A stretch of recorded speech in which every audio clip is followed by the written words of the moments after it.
On ne sait pas du tout ni faire un tube ni rien. Ouais. On a fait un disque, voilà, c'était déjà pas mal.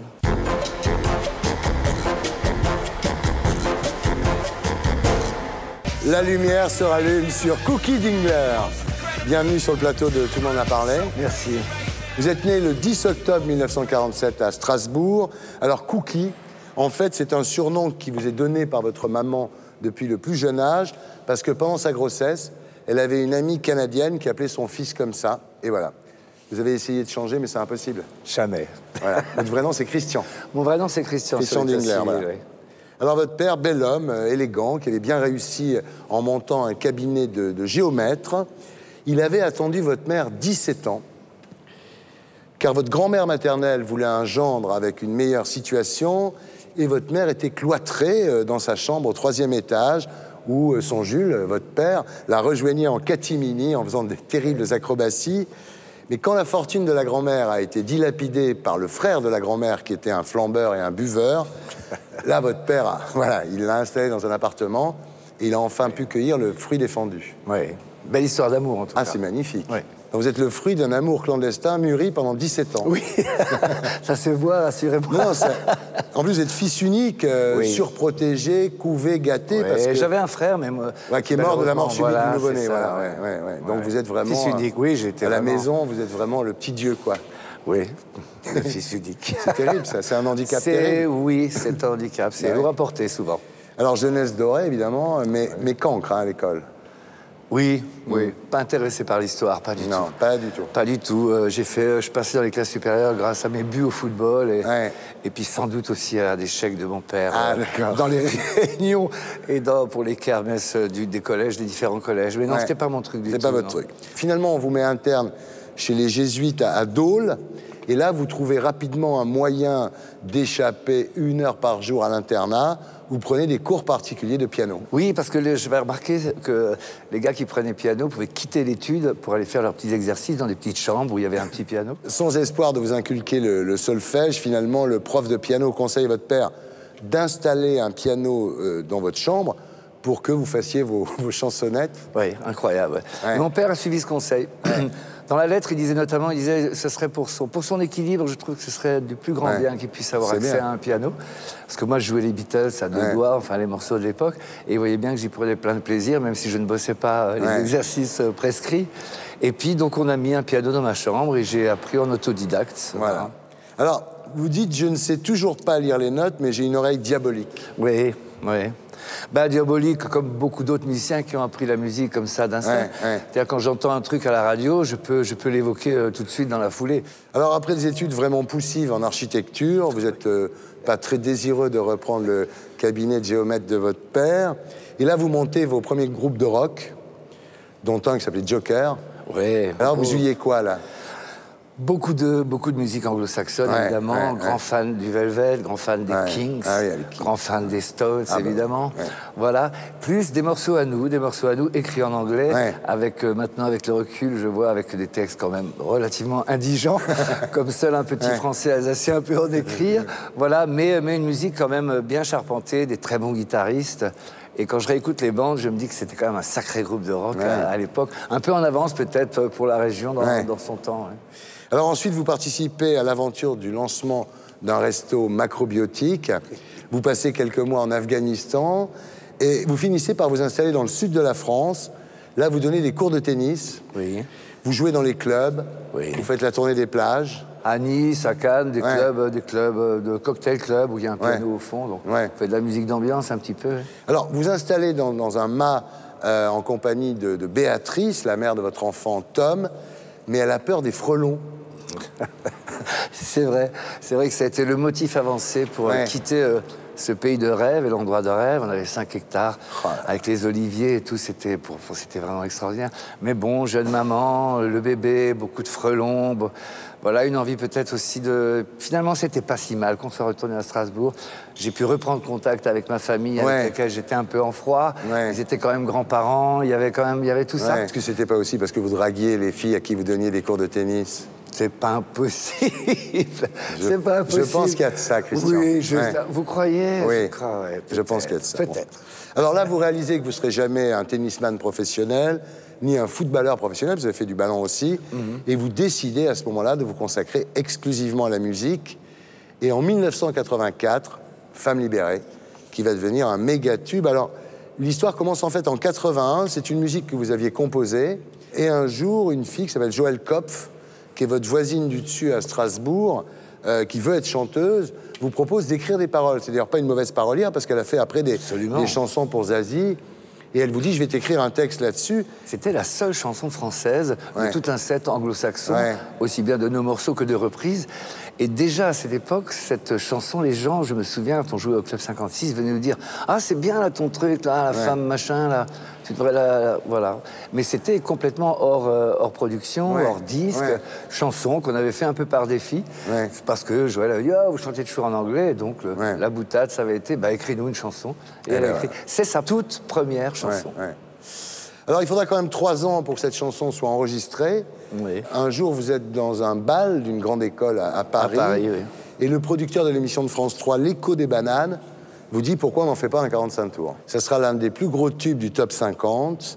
1,5 million de singles vendus, 18 semaines dans le classement.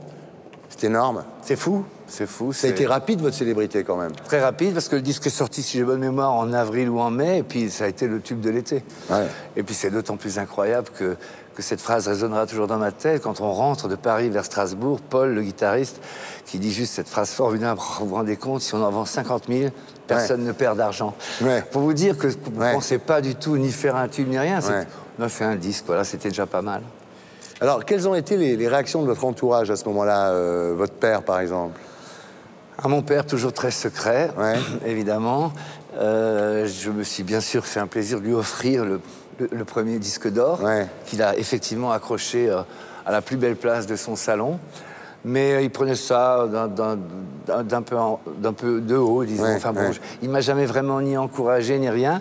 Et ce n'est que, évidemment, comme souvent après sa mort, que j'ai découvert des dossiers qu'il avait.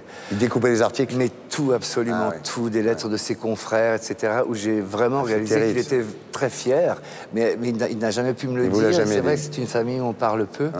Et c'est un peu dommage, mais j'ai trouvé tout ça après. Évidemment, ça m'a extrêmement ému. C'est sûr. Votre mère, j'imagine...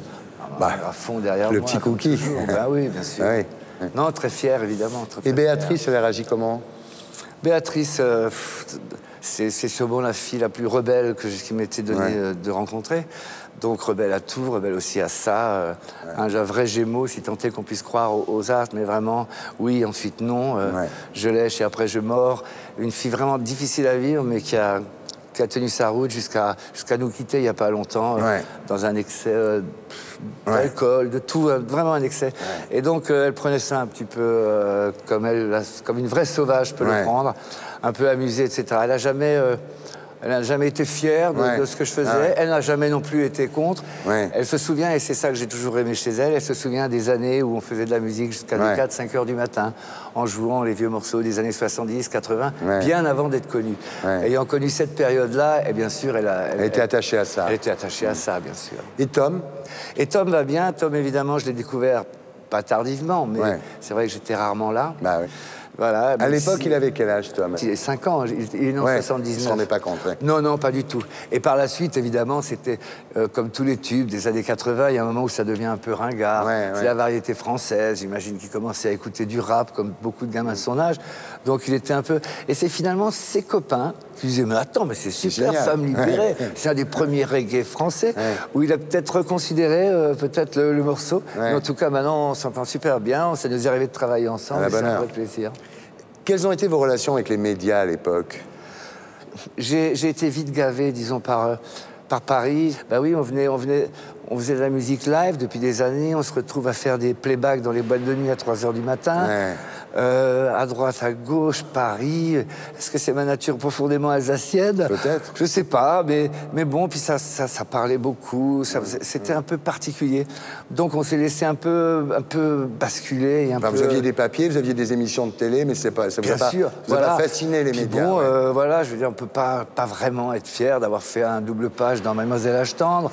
Voilà, quelle est votre repas préféré. Bon, voilà, au bout d'un moment, c'est bon. Mais il y a eu des merveilles. Il y a eu un double page de France Dimanche que j'ai gardé, qui est merveilleux. Une vraie fiction. Ils sont morts de faim. Ils n'ont plus qu'une boîte de choucroute. La voisine arrive à une chanson. Enfin, ça doit faire quelque chose. Vous avez gagné de l'argent? Oui, sûrement. Quel a été le meilleur moment de cette époque? C'est quand même d'avoir, comment dirais-je, fait soi-même une petite mélodie, un petit air. Maintenant, je sais qu'il est rentré dans plein de foyers. Mais je me souviens d'une petite anecdote qui m'avait vraiment fait plaisir. Nous allions jouer à Bordeaux. Nous ne trouvions pas la salle. C'était donc en 84. On était là avec la camionnette, le matos, le preneur de son, etc. Et on veut juste demander à des gens où se trouve parce que c'était un palais des glaces.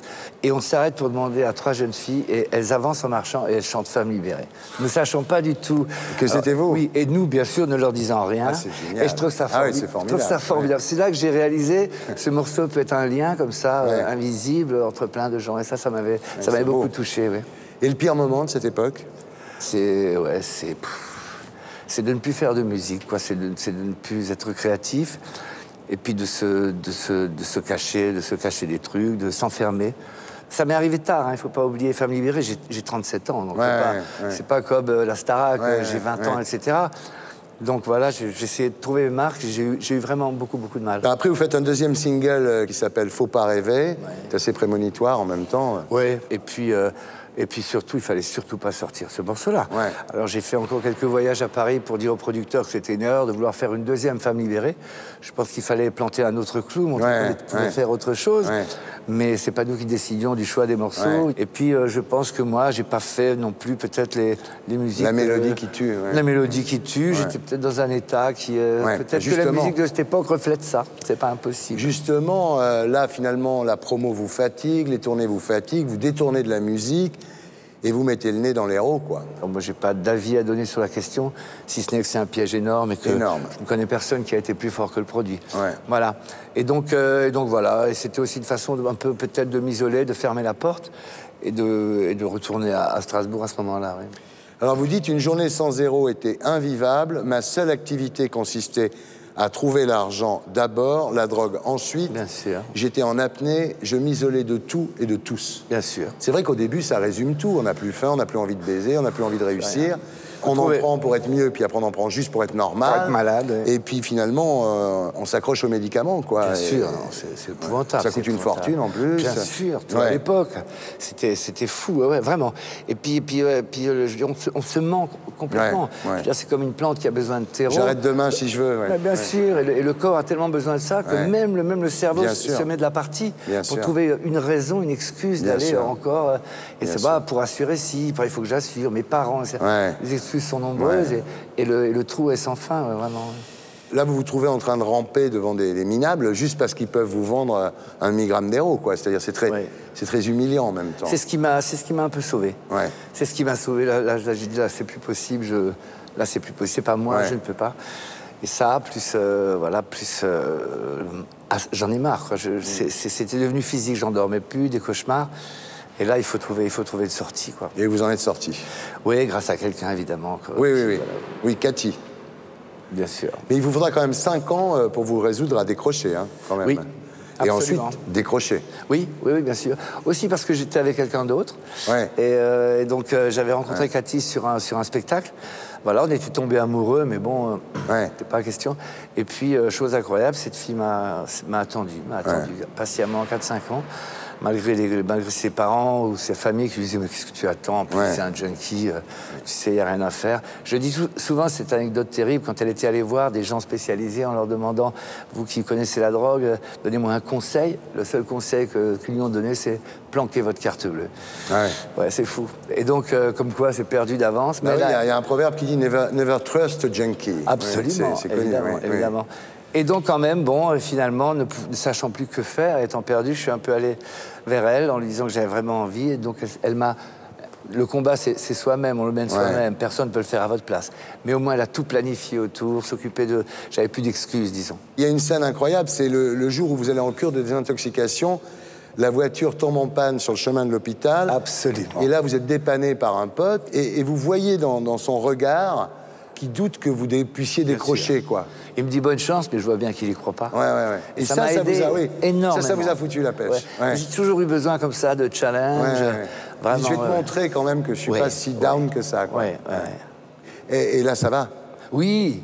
J'ai même arrêté de boire. Ah, ça c'est bien. Oui, c'est mon nouveau challenge. Et c'est formidable. Vous mourrez guéri. Je mourrai en bonne santé. Alors, est-ce qu'aujourd'hui, vous êtes nostalgique de l'époque de Femmes libérées? Non. C'est déjà pas dans ma nature, disons. Il y a des périodes que j'ai bien aimées, mais non, je suis pas du tout... C'est pas mon truc, la nostalgie, vraiment pas du tout. Mais en même temps, c'est doublé du fait que je n'ai pas de regrets non plus. Globalement, ça va, quoi. C'est une vie, c'est une route. Là, il y en a des milliers comme ça, des routes. Il faut les accepter, hein. On ne fait pas toujours ce qu'on veut, dit ce qu'on peut. Et si c'était à refaire, qu'est-ce que vous ne referiez pas pareil? Je peux pas me poser cette question. Je peux pas. Il n'y a pas un moment où vous avez pris une mauvaise décision? Sûrement. Mais je veux dire, j'ai pas envie de me poser la question. Tiens, là, j'aurais peut-être dû. Non. C'est fait, c'est passé. Demain, en tout cas pour moi, demain sera plus intéressant qu'hier de toute façon. Et le jour où vous allez mourir, donc en bonne santé, qu'est-ce que vous voulez qu'on écrive sur votre tombe? On pourrait écrire. Je vous avais dit que je n'allais pas bien. Par exemple. C'est bien. L'homme libéré aussi, on pourrait écrire. Parce l'homme libéré. Enfin libéré. L'homme enfin libéré. Merci, Cookie. J'étais très heureux de rallumer la lumière sur vous. Merci beaucoup. Merci beaucoup, Thierry. Et pour être sûr de ne rien rater de Inarditube, abonnez-vous et mettez un pouce bleu.